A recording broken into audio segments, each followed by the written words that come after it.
Hey Stu, Morning. I want to hear something about yesterday, man. It was a long afternoon in the storm yesterday. Give me some details.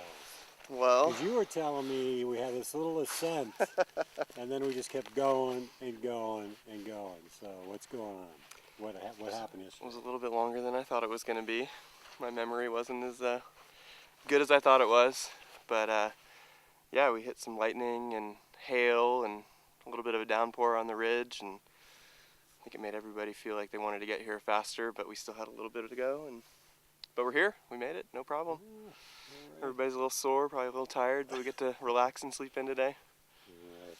Coffee. Coffee, get it going. Yeah. Come on. How you feeling? Hey, doing all right. Yeah? Doing all right. Good. You know, after I think I was going to a little hypothermia yesterday. Uh-oh.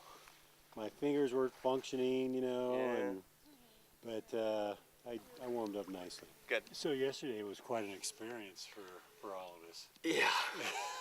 Yeah, here we are at Azalea Lake at the beginning of day 3, and I think it's safe to say we got schooled by the mountains yesterday.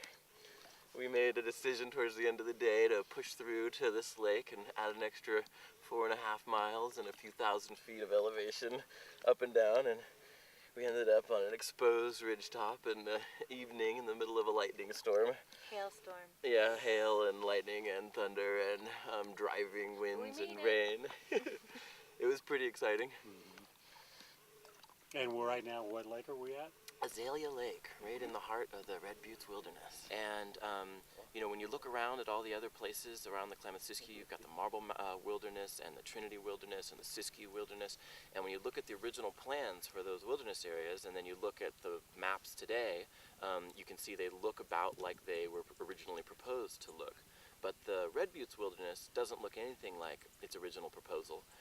It's just a tiny fraction of the land that was candidate for wilderness, and that was purely political backroom maneuvers that shrunk the size of this wilderness area. So there's still tens of thousands of acres of wild, roadless, you know, forest and mountains contiguous to this wilderness area that has not been protected. So that's one of the things we're looking to do with the National Monument effort, is to make sure to include those still wild areas while they're still wild. We are just leaving on day 3 from Azalea Lake, making our way down through Cedar Basin and then up to Lonesome Lake. All right, let's cruise.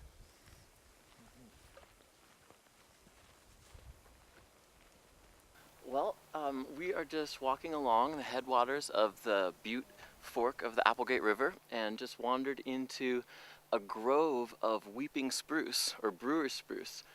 These trees right here that have that kind of somber looking weepy nature about them, and these cool cones.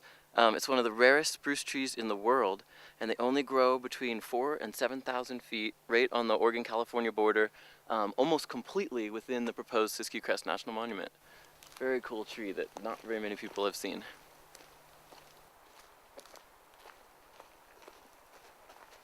Well, one of the reasons that the area is so botanically diverse is that the Siskiyou Crest sits at the crossroads of a whole bunch of different major ecosystems.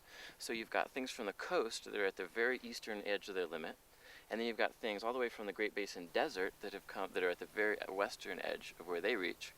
But then you've got species from the whole Pacific Northwest forest that goes all the way up to Alaska that are just at the very southern terminus of their range.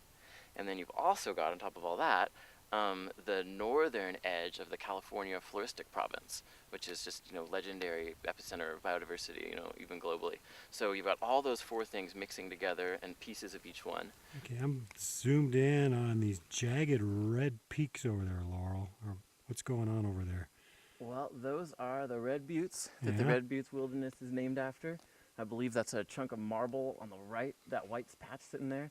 And then it's peridotite, the red rock. And we are at the end of our hiking on day 3. Been a pretty mellow day. We're about to hit up Lonesome Lake up the trail here. And then tomorrow is our big push. And we're going to be on the crest almost the entire way, but dropping it 1,000 feet, coming back up 1,000 feet, dropping it again and coming back. And we're going to go all the way along the dividing line between the Rogue watershed and the Klamath watershed. And we're going to go behind the Red Buttes and then over and down the shoulder to Cook and Green Pass. We're going behind the Red Buttes. Yep, on the Klamath side. The ones that are Way over there. Yeah. The red ones.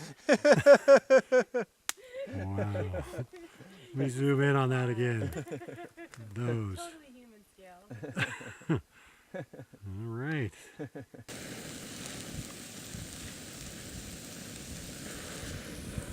So Dwayne, what are you cooking up here? We have brown rice pasta with a sauce of shiitake mushrooms, pine nuts, a 3-pound onion, some garlic, and some pesto. All mixed up. Sun-dried tomatoes. And sun-dried tomatoes, and then topped off with Parmesan cheese And some baked tofu. and some baked tofu. You really gonna put that in there? We're not going to put the baked tofu Okay. in. Laurel's making a joke. Yeah. Okay. It's not going in there. There's no room in the pan. We didn't bring a 5-gallon pot. Otherwise we would, but there's no room in the pan.